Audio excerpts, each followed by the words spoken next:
22 ಕೋಟಿ fine IndiGo airlines ಮೇಲೆ DGCA ಹಾಕಿದೆ. ಈ ಏರ್ಲೈನ್ಸ್ ಇಂದ 3 ಲಕ್ಷ ಪ್ಯಾಸೆಂಜರ್ಸ್ಗೆ ತೊಂದರೆ ಆಗಿದೆ. ಇಂಡಿಗೋ ಇಂಡಿಯಾದ ಅತಿ ದೊಡ್ಡ ಏರ್ಲೈನ್. ಲಾಸ್ಟ್ ಇಯರ್ ಡಿಸೆಂಬರ್ ಅಲ್ಲಿ 2500 ಫ್ಲೈಟ್ಸ್ ಕ್ಯಾನ್ಸಲ್ ಆಗಿದೆ. 1800 ಫ್ಲೈಟ್ಸ್ ಡಿಲೇ ಆಗಿದೆ. 4-5 ಅವರ್ಸ್ ಅಲ್ಲ, 4-5 ಡೇಸ್. ಒಂದಷ್ಟು ಫ್ಲೈಟ್ಸ್ ಅದಕ್ಕೂ ಜಾಸ್ತಿನೂ ಡಿಲೇ ಆಗಿದೆ. ಇದಕ್ಕೆಲ್ಲ ಕಾರಣ ಇಂಡಿಗೋ. ಹೊಸ ರೂಲ್ಸ್ ಬಂದಿರುತ್ತೆ, ಅದಕ್ಕೆ ತಕ್ಕಂಗೆ ಪ್ಲಾನ್ ಮಾಡ್ಕೋಬೇಕಾಗಿರುತ್ತೆ. ಆದ್ರೆ ಇವರು ಮಾಡಿರಲ್ಲ, ರೂಲ್ಸ್ ನ ಬ್ರೇಕ್ ಮಾಡಿರ್ತಾರೆ. ಇದರಿಂದ ತುಂಬಾ ಜನಕ್ಕೆ ತುಂಬಾ ಪ್ರಾಬ್ಲಮ್ ಆಗುತ್ತೆ.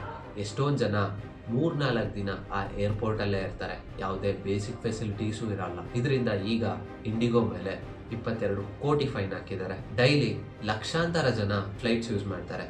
ಅಲ್ಲಿ ಪ್ಯಾಸೆಂಜರ್ ಸೇಫ್ಟಿ ತುಂಬಾ ಇಂಪಾರ್ಟೆಂಟ್ ಇರುತ್ತೆ. ಪ್ರತಿಯೊಂದು ರೂಲ್ನು ಕರೆಕ್ಟ್ ಆಗಿ ಫಾಲೋ ಮಾಡ್ಬೇಕಾಗತ್ತೆ. ಒಂದೇ ಒಂದು ಸಣ್ಣ ತಪ್ಪು ಮಾಡಿದ್ರು ಅಷ್ಟು ಪ್ಯಾಸೆಂಜರ್ಸ್ ನ ಲೈಫ್ ರಿಸ್ಕ್ ಆಗುತ್ತೆ. ನಿಮ್ಗೆ ಆ ಟೈಮಲ್ಲಿ ಫ್ಲೈಟ್ಸ್ ಕ್ಯಾನ್ಸಲ್ ಆಗಿ ಅಥವಾ ಡಿಲೇ ಆಗಿ ಏನಾದ್ರೂ ಪ್ರಾಬ್ಲಮ್ ಆಗಿದ್ರೆ ಕಮೆಂಟ್ ಅಲ್ಲಿ ಹೇಳಿ.